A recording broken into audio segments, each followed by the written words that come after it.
Good evening sir. Good evening. तो आज जो इम्पोर्टेंट क्लास है बने रहिएगा लास्ट तक, क्योंकि आज की क्लास से क्वेश्चन हमेशा आता है। और दूसरी बात क्या है कि इसका मैटर कहीं एक जगह कलेक्ट नहीं है, ठीक है ना। इसका कहीं भी इसका कलेक्ट नहीं। Happy birthday sir. Happy birthday जिसको बोलना है बोल लो, फिर क्लास में ना बोलिएगा। थैंक्स ऑल ऑफ यू, जिन्होंने यही कहा है, जिन्होंने कहा उनके लिए सभी लोग को। अब आइए हम लोग क्लास शुरू करते हैं, है ना। तो आज हम लोग बात कर रहे हैं रविंद्रनाथ टैगोर की। सबसे पहले हम लोग इनकी बात करते हैं जन्म की। सबसे पहले हम लोग इनके जन्म की बात करते हैं। इनका जन्म कला की किताबों में और नेट में और अलग अलग कुछ जगह अलग अलग दिया है, लेकिन मैं जो कला के आधार पर बात करेंगे 7 मार्च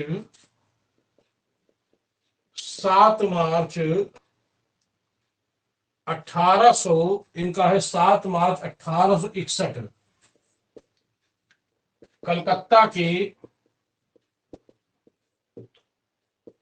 जोरासांको जोरासांको के के ठाकुरवाड़ी। कहा हुआ था इनका जन्म? जोरासांको के ठाकुरबाड़ी में इनका जन्म हुआ था। वो समय है 7 मार्च 1861। ठीक। इनकी मृत्यु की बात करते हैं। इनकी मृत्यु भी 7 ही है, 7 अगस्त, ठीक है, 1941। कितना है? 7 अगस्त 1941। वो कौन सा समय है? कलकत्ता। वो स्थान कौन सा है? कलकत्ता। तो इस तरह से इनका जो जन्म है वो 7 मार्च 1861 में कलकत्ता के जोरासांको नामक स्थान के ठाकुरबाड़ी में इनका जन्म हुआ था। और इनकी मृत्यु 7 अगस्त 1941 में, यहां लिखता हूं थोड़ा से, 7 अगस्त 1941 कलकत्ता में इनका जो है इनकी मृत्यु हुई थी। ठीक है।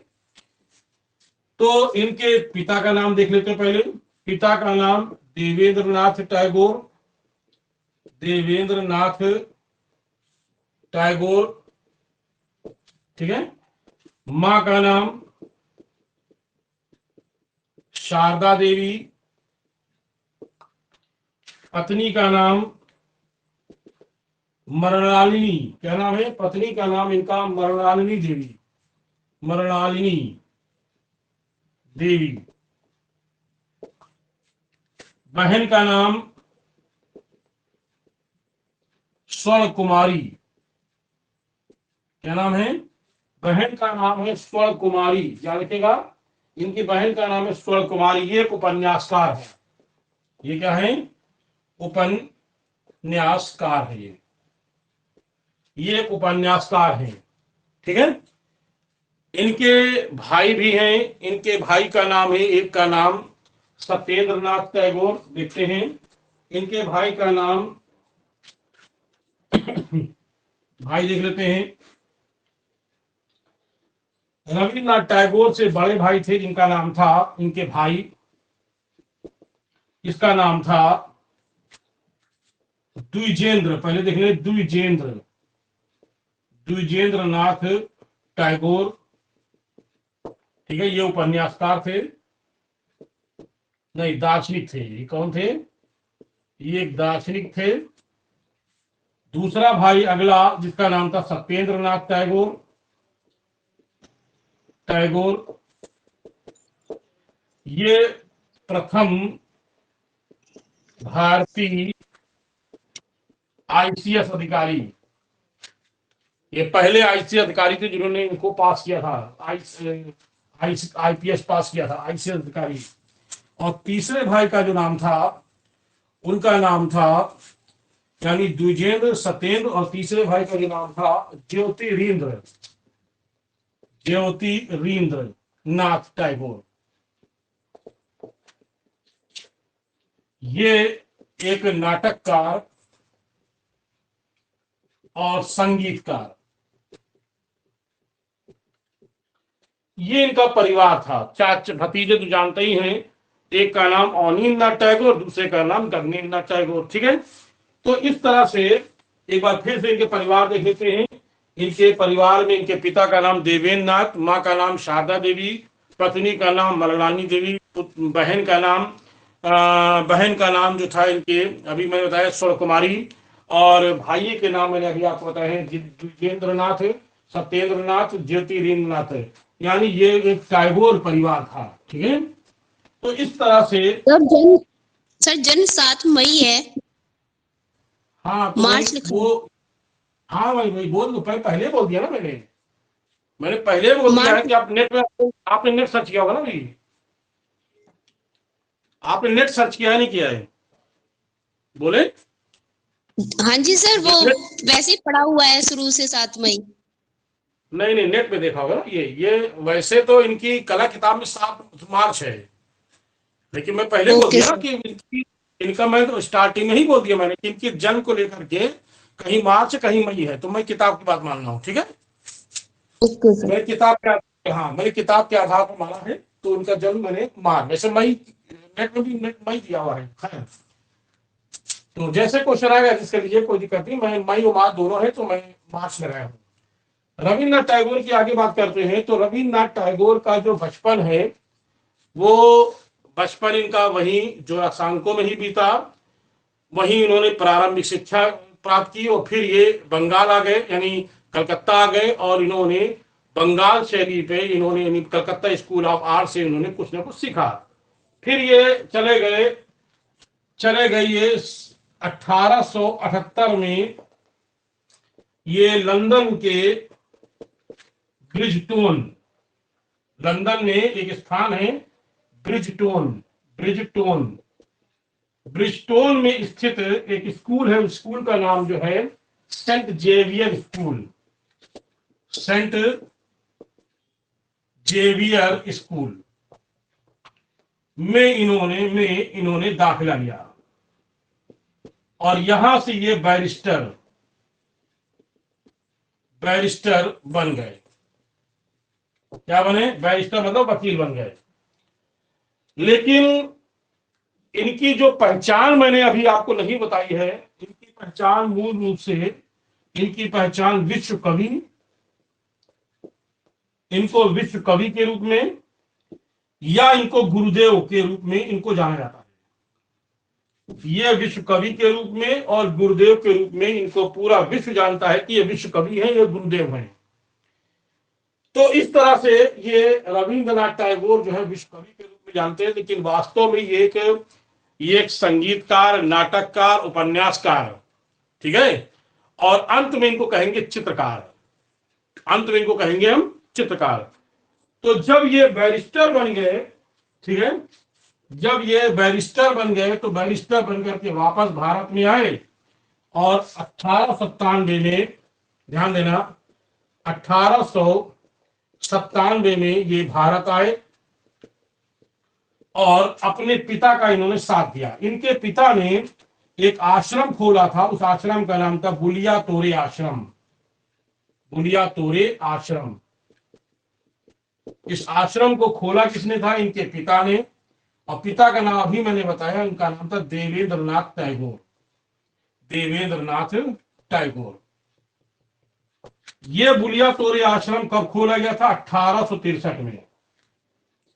यह 1863 में बुलिया तोरे आश्रम खोला गया था, जो यहां पर एक तरीके से ब्रह्मचर्य का ज्ञान दिया जाता था। दार्शनिक प्रवृत्ति के लोग बैठते थे यहां पे। उस समय जब ये आए तो इन्होंने ये बुलिया तोरे आश्रम को संभाल लिया, और यही आश्रम, ये कहां था? ये आश्रम था वीरभूम जिले में। कहां था ये? वीरभूम जिले में था। और इसी वीरभूम जिले में जहां बुलिया तोरे आश्रम है, यही, यानी इसी को कहने हम, यहीं पर रविंद्रनाथ टैगोर ने 5 छात्रों को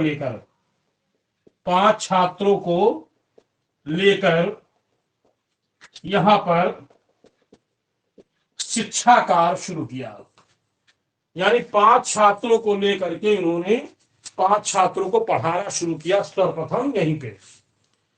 और क्योंकि यहां पर कोई बिल्डिंग नहीं थी, बहुत शांति थी, तो रविंद्रनाथ टैगोर ने इसे नाम दिया शांति निकेतन। ठीक है, तो शांति निकेतन कब नाम दिया? जो 5 छात्रों को इन्होंने शुरू किया था वो समय कब था? 1901 में। तो शांति निकेतन की स्थापना कब हुई? शांति निकेतन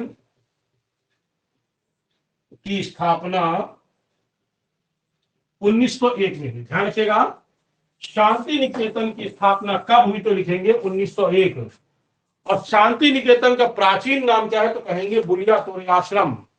ठीक है, शांति निकेतन का प्राचीन नाम क्या है? बुलिया तोरे आश्रम। बुलिया तोरे आश्रम को ही बाद में नया नाम दिया गया, वो नाम दिया गया शांति निकेतन। स्थापना 1901 में, और करने वाला जो व्यक्ति था कहाँ है? तो कहेंगे वीरभूमि, क्वेश्चन आ चुका है, वीरभूम जिले में। तो इस तरह से रविंद्रनाथ टैगोर ने यहाँ पर इन्होंने बच्चों को पढ़ाने के लिए, छात्रों को पढ़ाने के लिए एक स्थान स्थापित किया, उसका नाम दिया शांति निकेतन। इसी शांति निकेतन में ही, जो मैंने अभी बात बताया इसी शांति निकेतन में ही 1919 में यहां पर एक कला भवन स्थापित किया गया। 1919 में यहीं पर एक कला भवन स्थापित किया शांति निकेतन में। और इस कला भवन के प्रथम अध्यक्ष कौन थे? तो याद रखिएगा, पीछे बता चुका हूं आपको। प्रथम अध्यक्ष थे इसके अवनींद्रनाथ टैगोर। अवनींद्रनाथ टैगोर। इस तरह से शांति निकेतन में कला भवन स्थापित हुआ, और यही कला भवन आगे चल करके 1921 में, ध्यान देना, ये आगे चल करके 1921 में जो कला भवन मैंने अभी आपको बताया है, यही आगे चल करके 1921 से 23 के बीच में ये जाना गया किस नाम से? रविंद्र भारती विश्वविद्यालय के नाम से। इसी को हम रविंद्र भारती विश्वविद्यालय के नाम से आज हम लोग इसी रविंद्र भारती विश्वविद्यालय के नाम से जानते हैं, जिससे हम पहले कला भवन यानी कला भवन स्थापित, जिसको हम पहले शांति निकेतन के नाम जानते थे। आज यही शांति निकेतन स्थान पर, या कहते हैं वीरभूमि नामक स्थान पर, रविंद्र भारती विश्वविद्यालय, यहाँ लाखों लोग यहाँ पर शिक्षा प्राप्त करते हैं, पूरी यूनिवर्सिटी बन चुकी है पूरी। और यहीं पर एक तरह से देखा जाए तो कला की विभिन्न प्रकार की शिक्षा भी दी जाती है। तो इस तरह से क्वेश्चन कई बार पूछा गया है कि शांति निकेतन की स्थापना कब हुई, कला भवन की स्थापना कब हुई, आगे इसका नाम क्या पड़ा, इस सारी बातें मैंने आपको बताया।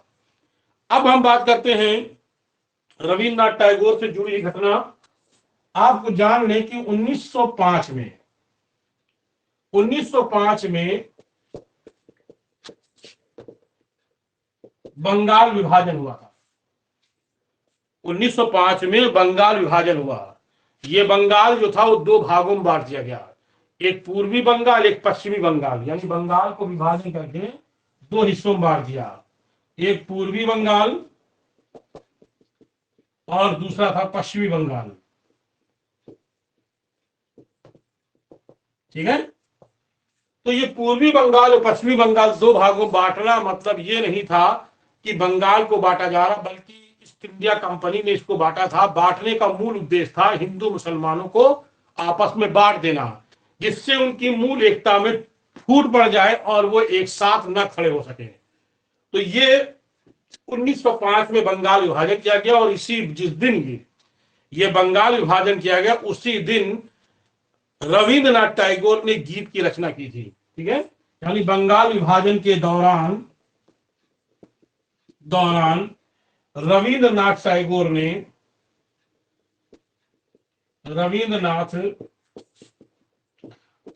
ने एक गीत की रचना की, और उस गीत का नाम था अमार सुनार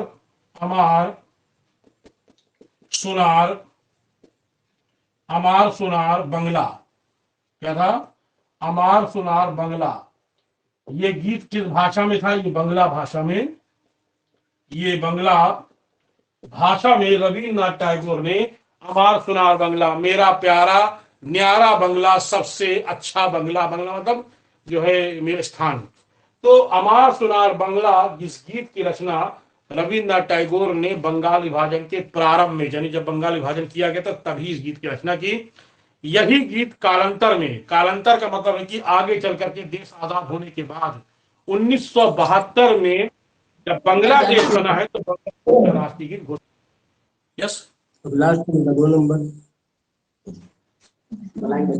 हरामी है ना गई उत्ते खन गए होते तो ठीक रहा। कहीं से जल्दी उठ जाइए नहीं आज डॉक्टर तब है बुलाए देता। आसमा बंद करो। 11 नंबर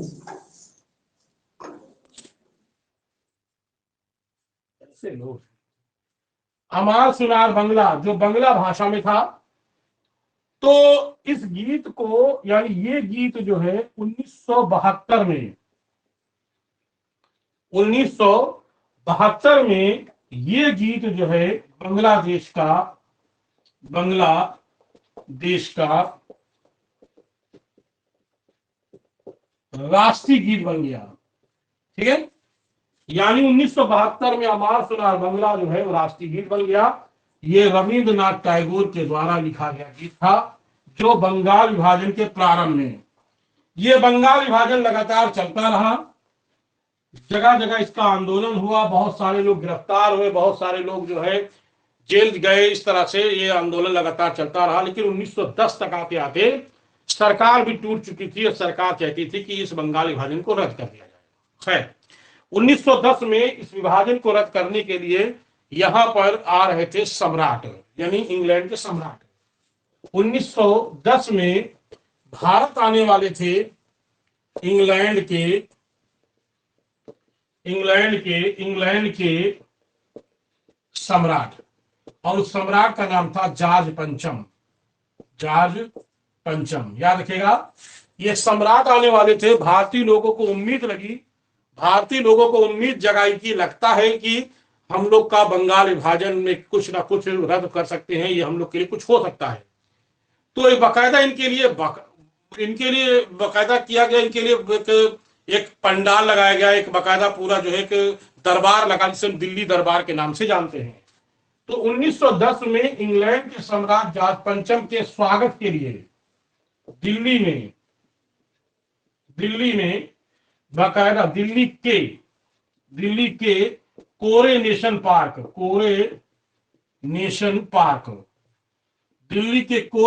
पार्क में, ध्यान रखिएगा, इंग्लैंड के सम्राट जॉर्ज पंचम दिल्ली के कोरोनेशन पार्क में, समझ में आ रहा? यहां पर बाकायदा एक पंडाल नहीं कहेंगे, किताबी भाषा में कहेंगे शामियाना, मुस्लिम बोलते हैं, और शामियाना को बोलते हैं पंडाल। ठीक है, पंडाल यहां पर लगाया गया और इस पंडाल को सुसज्जित मैंने आपको बताया था, इसको सुसज्जित करने में नंदलाल बसु और प्लस मैंने आपको बताया था असित कुमार हलदार। मैंने असित कुमार वाले वीडियो में मैंने बताया था कि असित कुमार हलदार ने और नंदलाल बसु ने मिल करके कौन कौन से चित्र बनाए थे। वो जैसे मैंने बताया था अशोक पुत्र कुणाल, राम और ग्रह, याद होगा आपको। तो इस तरह की ये चित्र जो है कोरोनेशन पार्क में जो शामियाना पंडाल, उस पंडाल में चित्र बनाया था इन्होंने। यानी चित्रकार भी लगे थे, संगीतकार भी लगे थे कि सम्राट आ रहे हैं, सम्राट से कुछ उम्मीदें जग सकती हैं। उस समय के यहाँ के जो तत्कालीन जो यहाँ के जो वायसराय थे, उनका नाम था लॉर्ड हार्डिंग। उसको मतलब नहीं मैं बता दे रहा हूँ, लॉर्ड हार्डिंग। और सम्राट कौन थे? जॉर्ज पंचम। तो ये स्वागत के लिए जो किया गया उसको कहते हैं दिल्ली दरबार। इस पूरे को बोलते हैं क्या? दिल्ली में इस पूरे को बोलते हैं, दिल्ली करने वाले को इसे दिल्ली दरबार के नाम से जानते हैं, खैर, जॉर्ज पंचम के लिए कई चित्रकार, कई लोग लगे थे। उन्हीं में से रविंद्रनाथ टैगोर ने भी जॉर्ज पंचम के लिए एक गीत की रचना की।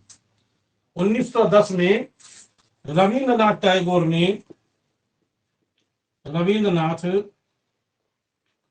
टैगोर ने एक गीत की रचना की और उस गीत का नाम है जनगण मनगढ़।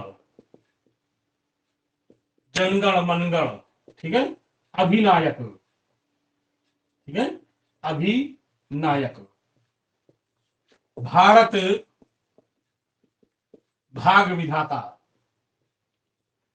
भारत भाग विधाता, ये जनगण मनगण अधिनायक भारत भाग विधाता, ये एक गीत की रचना इसलिए की गई थी कि इनके सम्मान में जब ये आए जाट पंचम तो बकायदा इस गीत को गाया गया। जनगण मनगण यानी जन और गण यानी यहाँ के जो लोग हैं उनके लिए क्या है, आप अधिनायक हैं, और क्या है, भारत के भाग विधाता हैं आप।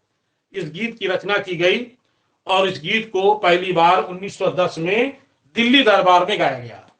ठीक, खैर जाट पंचम बहुत खुश हुए और जाट पंचम ने जो है बंगाल विभाजन को रद्द कर दिया। वो हिस्ट्री का पार्ट उसको जान दीजिए, बस यहां तक खत्म। आगे देखते हैं लोग।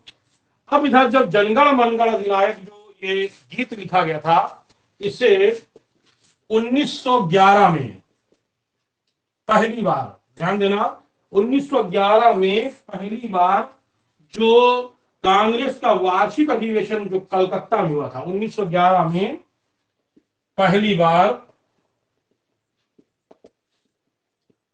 कांग्रेस अधिवेशन कहां हुआ था, तो कहेंगे कलकत्ता। कलकत्ता में इसे गाया गया पहली बार 1900, यानी वो तो कोरोनेशन पार्क में गा दिया गया, बात खत्म हो गई थी। 1911 में यानी पुनः कह सकते हैं, पुनः या कह सकते हैं पहली बार कांग्रेस अधिवेशन, यानी कांग्रेस में पहली बार, यानी पार्टी है कांग्रेस अधिवेशन में ये गाया गया। कहा, किस अधिवेशन में, तो कहेंगे कलकत्ता में। ठीक, बात खत्म हो गई। लेकिन यही गीत को, जिसको हम कहते हैं, अभी बता रहे हैं, इसी गीत को भारत में इसे राष्ट्रगान घोषित कर दिया गया। कब दिया गया, 24 जनवरी 1950 में इसे राष्ट्रगान घोषित किया गया। इसे राष्ट्रगान घोषित कर दिया गया। ये राष्ट्रगान घोषित हो गया, सही, कोई दिक्कत नहीं यहाँ पे। लेकिन उसमें बदलाव करना चाहिए था, ये बदलाव नहीं हुआ। इसका विरोध सबसे पहले हिंदी कवि ने इसका विरोध किया। यानी जनगण मनगण का पहली बार विरोध करने वाला व्यक्ति जो था, उसका नाम था हिंदी कवि लेखक, हिंदी कवि जिनका नाम था रघुवीर सहाय। रघुवीर सहाय ने इसका विरोध किया। कहा, इसे राष्ट्रगान नहीं होना चाहिए था, क्योंकि अभी भी, और अभी भी शायद कहते हैं कि जनगण मनगण अधिनायक भारत भाग विधाता। हम आज भी सम्राट के लिए कह रहे हैं ये गलत है, और इसके लिए ये विरोध किया था सबसे पहला व्यक्ति विरोध करने वाला इसका कौन है, तो कहेंगे रघुवीर सहाय ने उस समय राष्ट्रगान का विरोध किया था, जिसमें अब भी ये गाया जाता है। और ये राष्ट्रगान आप सब जानते हैं कितने सेकंड में होता है, तो ये आप जानते हैं 52 सेकंड में ये गाया जाता है। कितने सेकंड में, तो कहेंगे 52 सेकंड में ये आज भी गाया जाता है। ठीक है, तो इस तरह से हर राष्ट्रीय पर्व में सुगाते हैं लगभग। तो इस तरह से ये रविंद्रनाथ टैगोर ने इस गीत की रचना की थी। कुल मिलाके, यानी कुल गीत कह सकते हैं इनके, रविंद्रनाथ टैगोर के कुल गीत की जो रचना है कितनी की है, तो कहेंगे कि कुल गीत है 2230। कितना है, 2230 गीत। कुल इनके गीत कितने हैं, 2230 गीतों की इन्होंने रचना की थी। क्लियर हो गया। चलिए आगे बढ़ते हैं लोग, वापस फिर आते हैं 1912 में। 1912 में रविंद्रनाथ टैगोर ने, ध्यान देना, 1912 में रविंद्रनाथ टैगोर ने एक महत्वपूर्ण जो है लिखा था, क्या, गीतांजलि नामक पुस्तक लिखी। कौन सी, 1912 में गीतांजलि इन्होंने पुस्तक लिखी। और इस पुस्तक पर इनको मिला था, आप सब जानते हैं, इस पुस्तक पर इनको मिला था नोबेल पुरस्कार। याद रखिएगा, क्या मिला था इनको, नोबेल पुरस्कार मिला था। इस तरह से ये पहले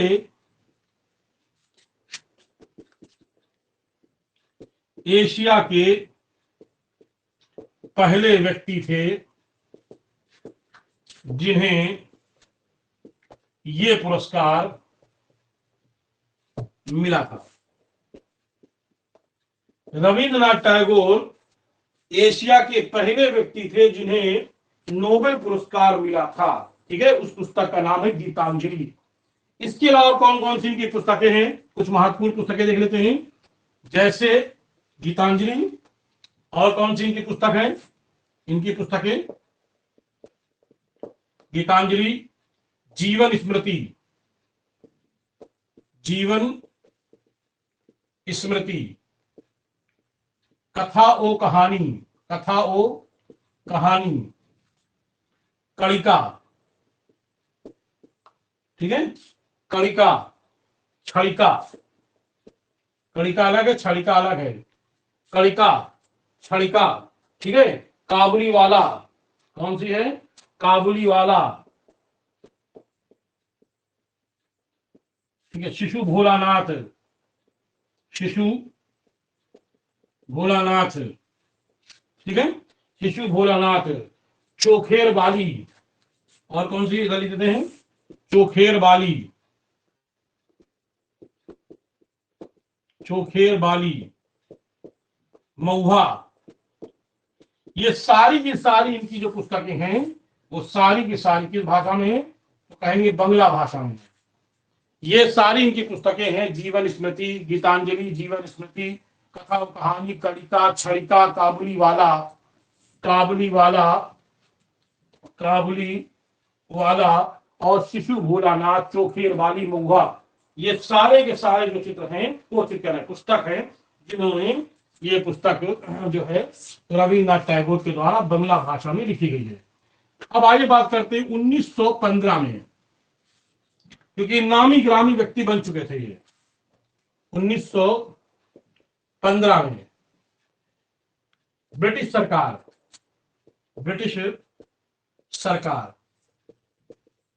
1915 में ब्रिटिश सरकार ने इनको नाइटहुड की उपाधि, कौन सी उपाधि, नाइटहुड की उपाधि प्रदान की। याद रखिएगा, नाइटहुड, और नाइटहुड को अंग्रेजी एक शब्द और यूज किया गया, सर, यानी इनको सर की उपाधि कहने, नाइटहुड की उपाधि ब्रिटिश सरकार ने उपाधि को दी थी, लेकिन इन्होंने इसे लौटा भी दिया था 2 साल बाद।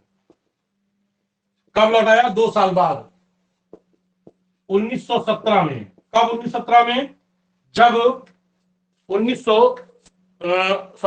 में, 2 साल 4 साल बाद 1919 में तब लौटा दिया था, जलियांवाला बाग हत्याकांड के कारण। जलियांवाला बाग के हत्याकांड के कारण। जलियांवाला बाग हत्याकांड आप लोग शायद जानते हो, नहीं जानते, मैं बता देता हूं। बहुत सारे लोग जो हैं अमृतसर में जो है, यानी पंजाब के अमृतसर में बहुत सारे जो लोग जो हैं पंजाबी और लोग इकट्ठा हुए थे, यहीं पर आकर के जो है ब्रिटिश सरकार ने गोली चलवा दी थी, जिसको हम जलियांवाला बाग हत्याकांड के नाम से जानते हैं। तो उसी के विरोध में इन्होंने जो है ये नाइटहुड की उपाधि जो है 1915 मिली थी, जिसे 1919 में उन्होंने लौटा दी थी। ठीक है, आइए आगे बात करते हैं। 1917 में मैं बता चुका हूं पीछे भी, 1917 में इन्होंने विचित्रा क्लब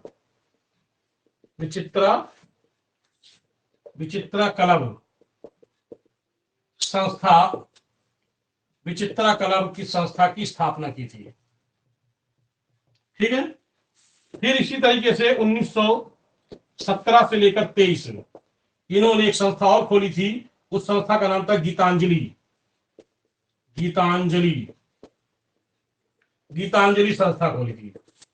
इस संस्था में रहते हुए इन्होंने डाकघर और फाल्गुनी, कौन सा, डाकघर और फाल्गुनी, ये जैसे डाकघर और फाल्गुनी नाटकों की रचना इन्होंने की थी। इसमें गीतांजलि संस्था में रहते हुए नाटकों की रचना की थी। ठीक है, इनको रचना की थी। तो इस तरह से रविंद्रनाथ टैगोर अब तक की ये बन चुके थे विश्व ये गुरुदेव के लोग इनको गुरुदेव कहते थे और इनको कहते थे विश्व कवि। इनको कहते थे विश्व कवि। और विश्व कवि शब्द जो है सर्वप्रथम, ये शब्द सर्वप्रथम सोफिया नामक पुस्तक में मिलता है। ठीक, याद रखिएगा, ये किसकी है ये नहीं लिखा है किसकी है, लेकिन सोफिया नामक पुस्तक में सर्वप्रथम इन्हें कहा गया था विश्व कवि। ठीक है, ध्यान रखिएगा, विश्व कवि के नाम से जाने जाते हैं। आइए आगे हम बात करते हैं। रविंद्रनाथ टैगोर चित्रकार, साहित्यकार, संगीतकार, नाटककार सब थे, लेकिन ये एक अच्छे चित्रकार भी हुए। ठीक है, तो इनको एक चित्रकार भी कहा जाता है। ठीक, इतने ज्यादा चित्रकार हुए कि रविंद्रनाथ टैगोर को, ध्यान देना, रविंद्रनाथ टैगोर को भारतीय कला का जन्मदाता, भारतीय कला का जन्मदाता या कला का जन्मदाता लिख लें, या भारतीय कला का जन्मदाता, भारतीय चित्रकला नहीं, कला मैंने शुरू किया है, तो इन्हें भारतीय कला का जन्मदाता कह लें या भारतीय यानी या कला का जन्मदाता कह लें, तो कहेंगे रविंद्रनाथ टैगोर। और इसके अलावा रविंद्रनाथ टैगोर को भारत का प्रथम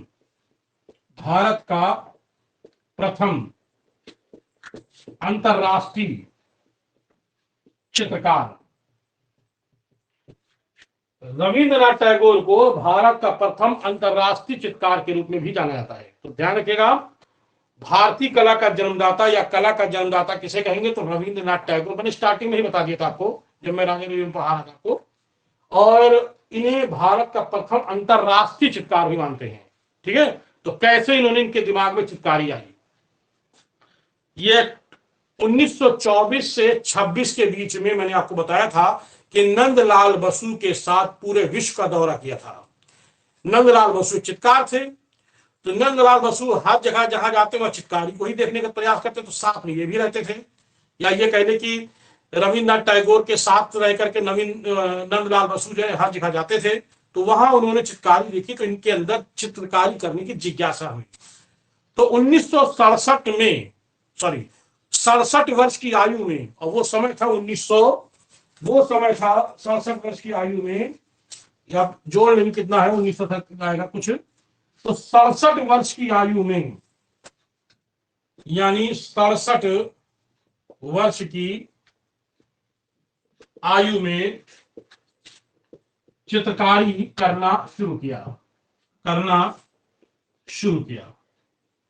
वो शायद समय है 1926, यानी 1926 से उन्होंने चित्रकारी करना शुरू किया। ठीक है, ध्यान देना, 1926 में चित्रकारी करना शुरू किया और लगातार 1930 तक बनाते रहे। यानी 26 से चित्रकारी शुरू की और 30 तक लगातार चित्रकारी करते रहे। इन्होंने कहा कि अभी तक मैं संगीत में, यानी मैं अभी तक की, इन्होंने एक शब्द यूज किया था कि मैं अभी तक अपनी भावनाओं को संगीत में पिरो रहा था, अब मेरी भावना जो है वो तुलिका की ओर आ गई, यानी चित्रकला की ओर आ गई है। तो अब इन्होंने 1926 से लगातार 30 तक इन्होंने चित्रकारी की। तो इतने हर तरह के चित्र बनाते रहे, और इनकी पहली चित्रों की प्रदर्शनी कहाँ लगी, ध्यान रखिएगा, इनके चित्रों की पहली प्रदर्शनी 1930 में, इनके रविंद्रनाथ टैगोर की चित्रों की पहली प्रदर्शनी, इनकी पहली प्रदर्शनी, ठीक है, इनके चित्रों की जो पहली प्रदर्शनी 1930 में, बिल्कुल सही है, 1930 में पेरिस के, आप सब जानते होंगे, पेरिस के पिंगाल आर्ट गैलरी में इनकी चित्रों की पहली प्रदर्शनी जो लगी थी 1930 में पेरिस के पिंगाल आर्ट गैलरी में इनके चित्रों की पहली प्रदर्शनी लगी।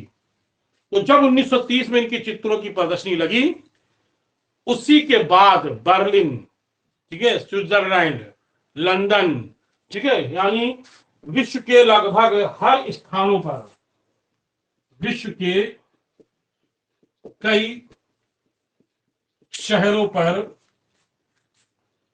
इनके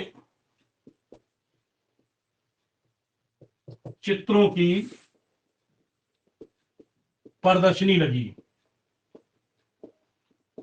तब ये प्रथम भारतीय अंतरराष्ट्रीय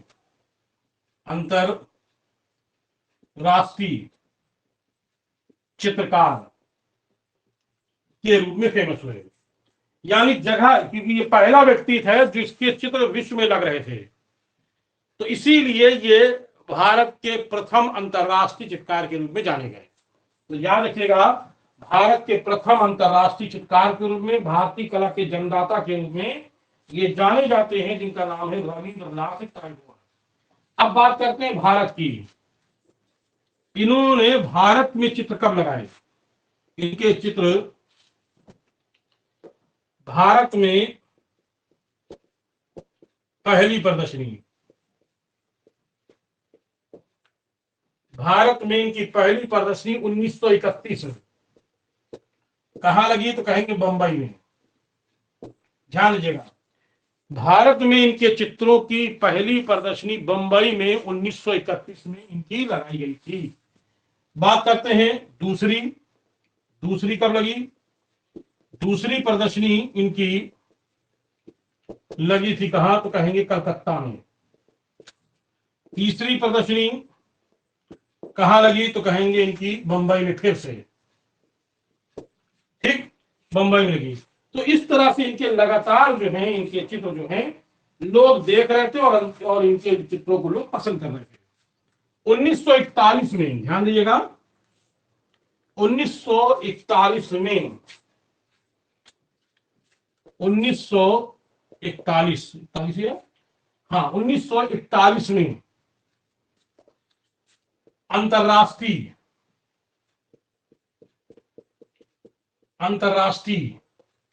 कला प्रदर्शनी का आयोजन होने जा रहा था,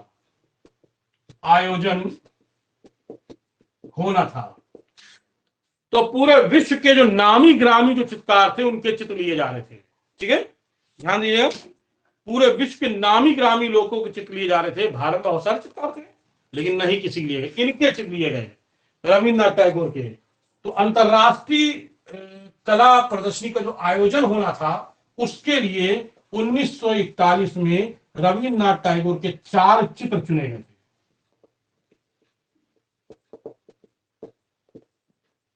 ध्यान रखिए, कितने चित्र चुने गए थे? इनके 4 चित्र चुने गए थे। रविन्द्रनाथ टैगोर एक ऐसे चित्र, इसीलिए इनको कहा जाता है अंतरराष्ट्रीय चित्रकार के रूप में इनको जाना जाता है। ठीक है, और इनके जो चित्र थे, रविन्द्रनाथ टैगोर के जो चित्रों की तुलना पालकली, इससे पालकली और एमिल नोल्डे, कौन है? एमिल नोल्डे, पालकली और एमिल नोल्डे। तो इनके चित्रों की तुलना विदेशी चित्रकार पालकली और एमिल नोल्डे से इनकी तुलना की जाती है, यानी समानता मिलती, इसलिए तुलना की जाती है। ठीक है, और ये चित्र ऐसे बनाते थे कि इनके चित्रों में अभिव्यंजनावाद का प्रभाव दिखता है। क्या दिखता है इनके चित्रों में? रविन्द्रनाथ टैगोर के चित्रों में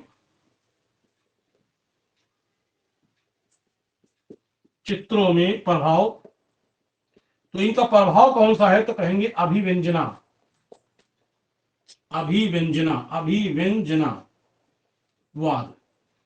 इनके चित्रों में किसका मिलता है? अंतरराष्ट्रीय अभिव्यंजनावाद।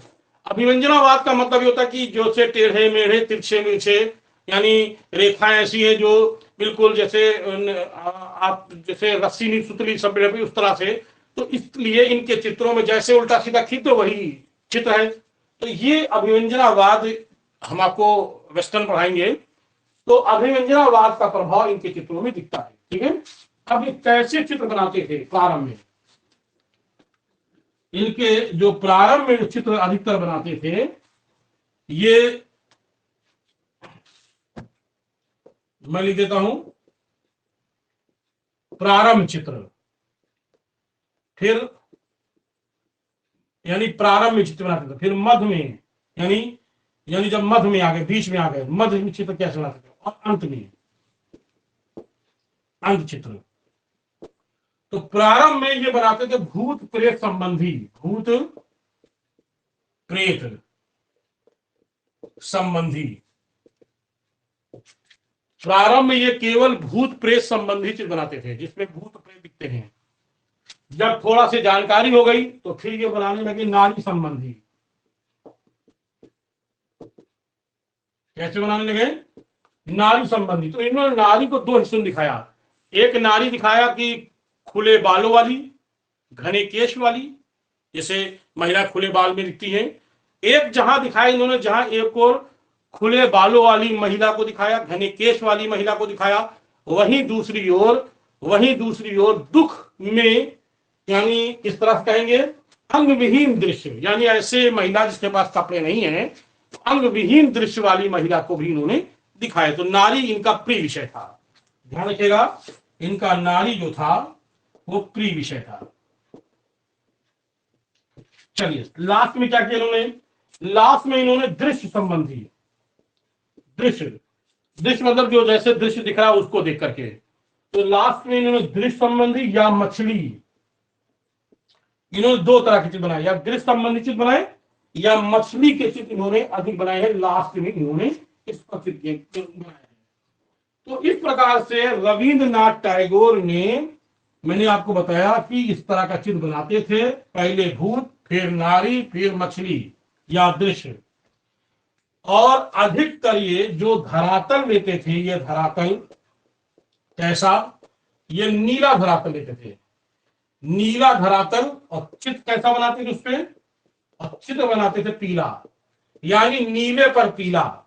इनका जो चित्र अधिकतर कैसे होता था, इनका अधिकतर जो चित्र होता था वो नीली पृष्ठभूमि पर, यानी नीले धरातल पर पीला चित्र बना, पीले रंग से चित्र बनाते थे। यानी धरातल नीला रंग लेते थे, अधिकतर रंग लेते थे, और चित्र जो बनाते थे वो पीला चित्र बनाते थे। तो भी है, ठीक है। रंगों में क्या लेते थे? ये रंग में ये मिश्रित रंगों का प्रयोग करते थे, मिश्रित रंगों का, ठीक है। और ये क्या लेते थे? ये हल्दी भी लेते थे, ये फूल भी लेते थे, ये स्याही भी लेते थे, और रंग तो लेते ही थे। तो क्या लेते थे? ये फूल, पत्तियां, हल्दी, स्याही, इनका भी प्रयोग करते थे रविन्द्रनाथ टैगोर। तो इस तरह से रविन्द्रनाथ टैगोर जो थे, इस तरह से ये चित्रों का, यानी इन सब का प्रयोग करते थे। तो रविन्द्रनाथ टैगोर के चित्रों में, यानी जो बड़े बड़े कलाकार थे, वो कहते हैं अरे यार इनके चित्रों में वो चीज नहीं दिखती जो दिखना चाहिए, पता नहीं कैसे इनको अंतरराष्ट्रीय चित्रकार बना दिया गया। जैसे इनका विरोध करने वाला व्यक्ति कौन है, सब लोग जानते हैं, आनंद कुमार स्वामी। आनंद कुमार स्वामी ने कहा कि इनके चित्रों में बचपना दिखाई देता है। क्या दिखता है? इनके चित्रों में बचपना दिखाई देता है। इन्होंने अंग्रेजी शब्द में क्या कहा है? अंग्रेजी में इनको कहा है not child but child life, not child but child life, यानी बचपन वाले चित्र, लेकिन वो चित्र बचपने के चित्र नहीं कहेंगे, यानी इनके चित्रों में बचपना दिखाई था। ये बात किसने कही थी?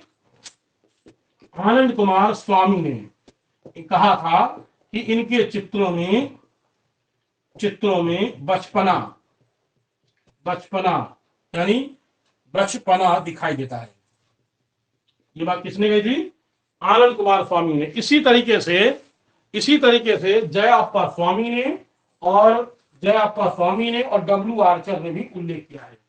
तो मेन यही है, इनको जानने, बाकी तक काफी है। अब आइए हम लोग देखते हैं रविन्द्रनाथ टैगोर का चित्र। ध्यान देना, चित्र, जब मैं तैल रंग कहूंगा तो आप कहोगे गगनेंद्रनाथ टैगोर ने बनाया था। यानी किसका?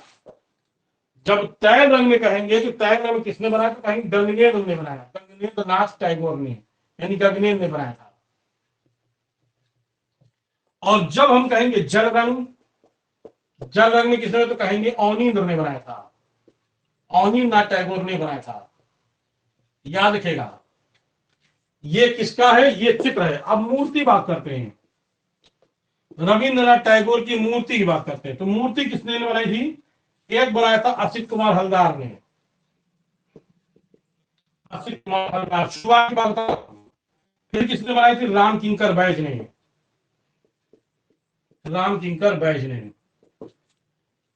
तो ये रविन्द्रनाथ टैगोर का हो गया। अब बात करते हैं रविन्द्रनाथ टैगोर के कुछ महत्वपूर्ण चित्र। ठीक है, कौन कौन चित्र आइए देखते हैं।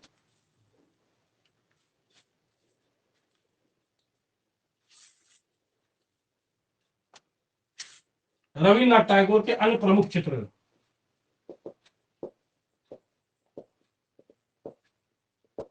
जैसे सबसे सर्वश्रेष्ठ चित्र पक्षी, ये इनका सबसे सर्वश्रेष्ठ चित्र है, याद रखिएगा। इनका सबसे सर्वश्रेष्ठ चित्र कौन सा है? पक्षी। ठीक है, और देखते हैं और कौन है? आत्मनिरीक्षण, आत्मनिरीक्षण।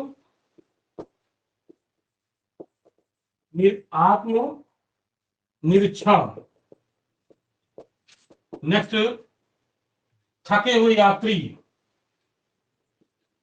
थके हुए यात्री। माँ व बच्चा, माँ व बच्चा, माँ व बच्चा। कूदता हुआ हिरण, कूदता हुआ हिरण। ठीक है, कूदता हुआ हिरण। पक्षी युगल, पक्षी युगल। वेदना, साक्षात्कार। ठीक है, वेदना, साक्षात्कार, साक्षात्कार। चंडालिनी, चंडालिनी। पक्षी दूत। ये सब चित्र है, आपको खुद याद रखना है। सफेद धागे, सफेद धागे। Machine man, machine man.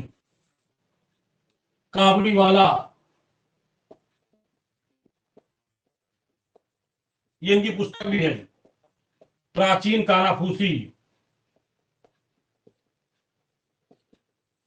चित्र तो बहुत सारे हैं, ये तो बस कुछ इंपॉर्टेंट है।